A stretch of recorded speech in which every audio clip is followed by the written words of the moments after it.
एक गाड़ी में 7 लोग होते जो आपस में फ्रेंड्स होते। वो कहाँ जा रहे होते? वो दरअसल अपने एक फेस्टिवल यानी ईस्टर वेकेशंस को सेलिब्रेट करने जा रहे हैं और जिस जगह वो जाते हैं उसका नाम होता है ऑक्सफोर्ड। उन्हें जिस जगह पर जाना था वो पहाड़ों के बिल्कुल पीछे था, जहाँ पर वे गार्ड की दोस्त होती है उसका कैबिन होता है और उन लोगों को वहाँ पर स्टे करना होता है। और जिस रास्ते से वो लोग जा रहे थे उसके ऑपोजिट रास्ते से वो लड़की भी अपने कैबिन में पहुँचने वाली। और जैसे ही वो लोग ऑक्सफोर्ड में दाखिल होते हैं वो अपनी कार को वहीं पर खड़ा कर देते हैं क्योंकि गाड़ी आगे जाने की जगह मौजूद नहीं होती, क्योंकि वो एक बर्फानी और पहाड़ी इलाका होता है। उसके बाद हम देखते हैं कि गार्ड अपनी स्नो बाइक रैक पर बैठता है और बाकी सब उसको फॉलो करते हुए उसके पीछे जाते हैं और थोड़ी ही देर बाद वो उस कैबिन तक पहुंच जाते हैं जहां पर उन्हें पहुंचना होता है। वो लोग स्नो में काफी एंजॉय करते हैं। इसके बाद हम देखते हैं कि रात हो जाती है। लिव घर में जा रही होती है लेकिन वो देखती है कि वहाँ पर कोई मौजूद है। वो काफी डर जाती है और भागते हुए उस कैबिन में आती है और अपने सब फ्रेंड्स को बताती है कि उसने वहाँ पर कुछ देखा है। वो लोग उसकी बात सुनकर फौरन उठ खड़े होते हैं और देखने जाते हैं कि वहाँ पर कौन है। और जैसे ही वो वहाँ पर पहुँचते हैं उन्हें कुछ दिखाई नहीं देता। इसके बाद फौरन ही वहाँ पर एक आदमी आ जाता है और वो उनसे कॉफी का एक कप मांगता है। कॉफी मांगने के बाद बड़ी अजीब हरकत करता है और वो क्या है, वो ये थी कि वो कॉफी की बजाय उनकी बेल्स उठाकर पी जाता है। वो बिल्कुल ऐसे ही ट्रीट कर रहा था कि जैसे वो उसका घर है और वो लोग उसे काफी अच्छे से जानते हैं। इसके बाद वो आदमी उस जगह के डार्क पास्ट के बारे में बताना शुरू करता है। वो बताता है कि जब सेकेंड वर्ल्ड वॉर पेश आई थी तो कुछ नॉजिस ने उस जगह पर कब्जा कर लिया था। उस वक्त उस जगह का जो इंचार्ज था वो था कर्नल एंजो। तो नॉजिस लोगों ने 3 साल तक वहाँ पर मौजूद आम लोगों का जीना काफी मुश्किल किया, लेकिन उसके बाद उन्हें अपनी शिकस्त दिखाई देने और जब उन्हें महसूस हुआ कि वो लोग हार जाएंगे तो वो लोग वहाँ से भाग गए और वहाँ के लोगों पर उन्होंने काफी मुश्किल हालात कर दिए और वो लोग काफी गुस्से में थे। उन लोगों ने उनको पकड़कर मार डाला और उनके जो सोल्जर्स थे वो भी वहाँ पर भाग गए। और इसके बाद उनका कैप्टन था वो भी वहाँ से भाग निकला था, लेकिन वहाँ पर इतनी सर्दी थी कि वो उस सर्दी की वजह से मर गया। वो कहता है कि मुझे यकीन है कि आज भी इस जगह पर बहुत सी एवर पावर्स मौजूद और मैं चाहता हूँ कि वो कभी भी ना जाए। इस बात पर उन 7 में से मौजूद रॉय जो होता है वो उस आदमी पर हंसता है और उसका मजाक बनाना शुरू करता है। वो कहता है कि हम इन बातों को नहीं मानते क्योंकि हम मेडिकल स्टूडेंट्स, और साथ में वो ये भी कहता है कि हम नहीं जानते कि इन एवर्स को या उनकी पावर को खत्म करने का क्या इलाज। ये सुनकर वो आदमी शदीद गुस्से में आ जाता है और उस गुस्से के आलम में वो उसको पकड़ लेता है और कहता है कि जब तुम्हारी आंतों को बाहर निकाल दिया जाएगा क्या इसका इलाज है तुम्हारे पास? उस हालत में तुम क्या करो? वो उन लोगों को वार्निंग देता है और वहाँ से चला जाता है और कुछ फासले पर वो टेंट लगाता है। उसे भूख लगी होती है और वो खाना खाता है और थोड़ी ही देर बाद कुछ आवाजें सुना, लेकिन उसे नहीं पता होता ये किस चीज की आवाज। वो पता लगाने के लिए देखने जाता है कि ये किसकी आवाज है। तो कुछ फासले पर उसको एक ज़ॉम्बी खड़ा हुआ नजर आता है। वो उस ज़ॉम्बी से अपनी जान बचाने का सोच रहा होता है कि अचानक दूसरा ज़ॉम्बी उसके पास आता है और उसके गले को काट दिया जाता है, लेकिन फिर भी कोशिश करके हिम्मत करके वो उस ज़ॉम्बी से अपने आप को छुड़ाता है और फौरन अपने टेंट में चला जाता है, लेकिन उसके साथ ज़ॉम्बी भी चला जाता है और वो उसको वहीं पर मार डालता है। उस आदमी की बातों का विगड़ पर काफी असर हुआ था और उसको अपनी दोस्त सारा की बहुत फिक्र हो रही और वो ये फैसला करता है कि वो सारा को ढूंढ कर लाएगा और वो अपने दोस्तों को कहता है कि मैं जा रहा हूँ और अगर मैं कल तक वापस ना आया तो हमारी कार जो खड़ी है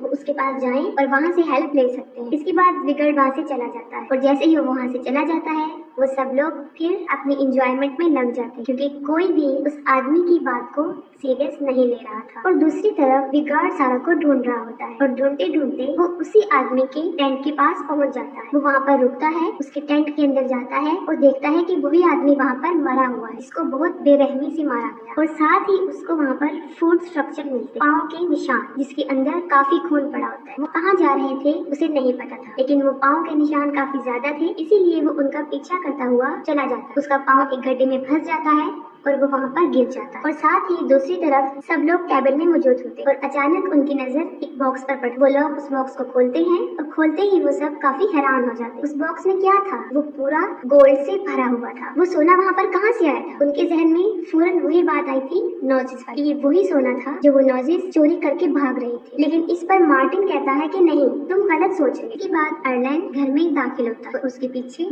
पीछे क्रिस्बी भी उसके साथ चली जाती है। उसके बाद आयरलैंड तो वापस आ जाता है, लेकिन क्रिस्ट वापस नहीं आती। वो कहाँ गई होती, क्योंकि वो अभी तक आउट हाउस में ही थी। वो वहाँ पर इसलिए होती है कि उसे महसूस हो रहा होता है कि शायद एल्डन उसके साथ कोई मजाक कर रहा होता है, क्योंकि उसे ऐसा महसूस होता है कि उसे बाहर से कोई देख रहा है। अभी वो ये सोच ही रही होती है कि अचानक से एक ज़ॉम्बी उस पर अटैक कर देता है। वो काफी चीखती चिल्लाती है और अपनी केबिन की तरफ भागती है, और जो लोग केबिन में मौजूद होते हैं उन्होंने काफी लाउड वॉल्यूम में म्यूजिक लगाया होता है, जिसकी वजह से क्रिस्ट की आवाजें उन तक नहीं पहुंच। लेकिन हैना सुन लेती है। वो फौरन म्यूजिक बंद करती है। वो देखती है कि ये किस चीज की आवाज। वो बाहर की तरफ देखती है। तभी क्रिस्ट को ज़ॉम्बी पकड़ लेता है और वो ज़ॉम्बी क्रिस्ट को अपने साथ पकड़कर ले जाता है। हैना काफी देर तक बाहर देखती रहती है, लेकिन उसको बाहर कुछ नजर नहीं आ रहा होता। वो सोचती है कि यहाँ पर जरूर कोई गड़बड़ है। वो कहती है कि मुझे कुछ ठीक नहीं लग रहा होता। वहाँ पर मौजूद उसके 3 दोस्त होते हैं। वो उनको लेकर बाहर आती है ताकि वो क्रिस्ट को ढूंढ सके। वो चारों लोग मिलकर क्रिस्ट को ढूंढते हैं, लेकिन क्रिस्ट उनको नहीं मिलती। उन्हें क्रिस्ट तो नहीं मिलती, लेकिन वहाँ पर एक बैग मौजूद होता जो कि सारा का होता है। इसका वो कैबिन था। अब उन लोगों को उस जगह के बारे में डाउट होने लगा और वो लोग उस जगह को अच्छा नहीं समझ। और हैना मुसलसल बाहर देखती है। हैना बाहर देख रही होती है कि अचानक वो देखती है कि वहाँ पर क्रिस्ट आ गई। इसको देखकर वो काफी मुतमईन हो जाती है। क्रिस्ट को थोड़ी देर देखने के बाद वो देखती है कि वो सिर्फ क्रिस्ट का सर था। वो काफी डर जाती है और डर जाने की वजह से वो जोर से चिल्लाने लगती। लिव फौरन भाग कर आती है। वो देखती है कि हैना क्यों चिल्ला। ये देखते हुए वो भी बाहर को देखती है, लेकिन उसको बाहर कुछ भी दिखाई नहीं दे रहा होता। लिव बाहर देखती है तो साथ ही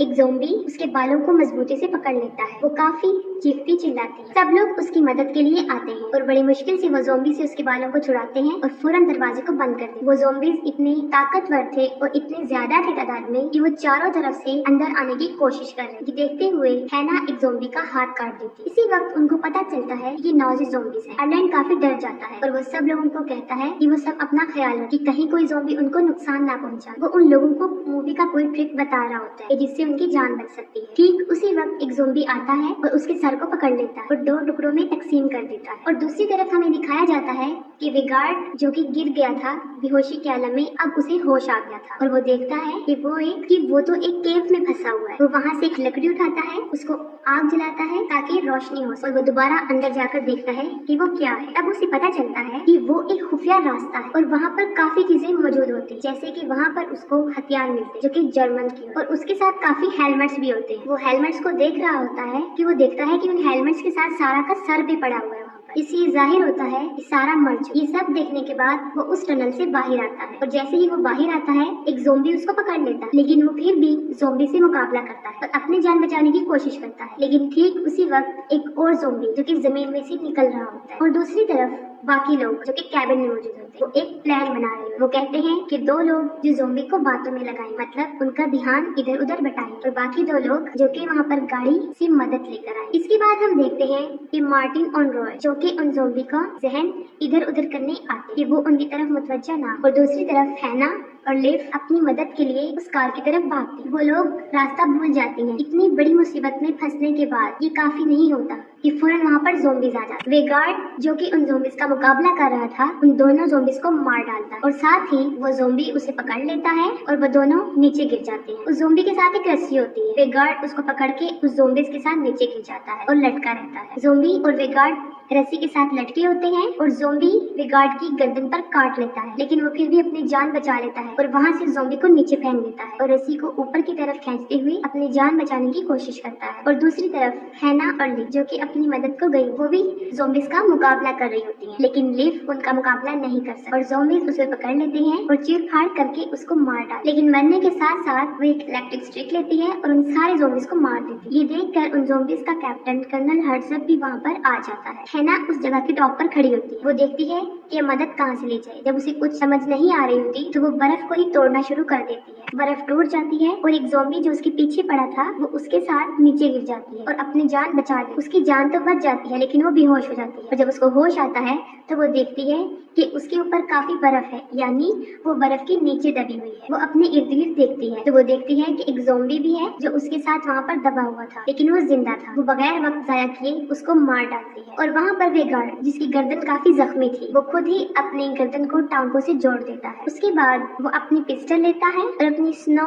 बाइक पर लगाता है और उन ज़ॉम्बीज को मारने के लिए निकल जाता है। और मार्टिन और रॉय जो छुपे होते हैं वो उन ज़ॉम्बीज का जहन बटाने के लिए वहाँ पर छुपे होते हैं ताकि वो चुपके से उनको मार डाले। रोए एक ब्लास्ट को बाहर फेंकने की कोशिश करता है, लेकिन वो उनके कैबिन में ही फूट जाता है और कैबिन में आग लग जाती है। उस आग से बचने के लिए वो दोनों वहाँ से भाग जाते हैं और उसके बाद वो एक शेड में जाते हैं। वो शेड में क्या देखते हैं कि वहाँ पर बहुत सारे औजार पड़े हुए हैं। वो डिसाइड करते हैं कि वो ये हथियार उठा लेंगे और इनके जरिए इन ज़ॉम्बीज का मुकाबला करेंगे। वो जैसे ही बाहर निकलते हैं, वहाँ पर ज़ॉम्बीज की एक फौज आ जाती है और उन हथियारों की मदद से उन ज़ॉम्बीज को एक एक करके मारते हैं। जैसे ही ज़ॉम्बीज मरते जाते हैं, एक के बाद एक ज़ॉम्बीज आता जाता है और काफी सारे ज़ॉम्बीज उनके सामने आ जाते हैं। ठीक उसी वक्त पर वेगार्ड वहाँ पर पहुंच जाता है और वो अपनी मशीनी गन से चारों तरफ फायर करता है और सारे ज़ॉम्बीज को मार डालता है। इसके बाद और ज़ॉम्बीज आते हैं, लेकिन वेगार्ड उनको मारता जाता है। लेकिन उसके बाद उसके साथ बहुत बुरा होता है। काफी सारे ज़ॉम्बीज अचानक उस पर हमला कर देते हैं और उसके हाथ पांव को तोड़ देते हैं। इस सारे आलम को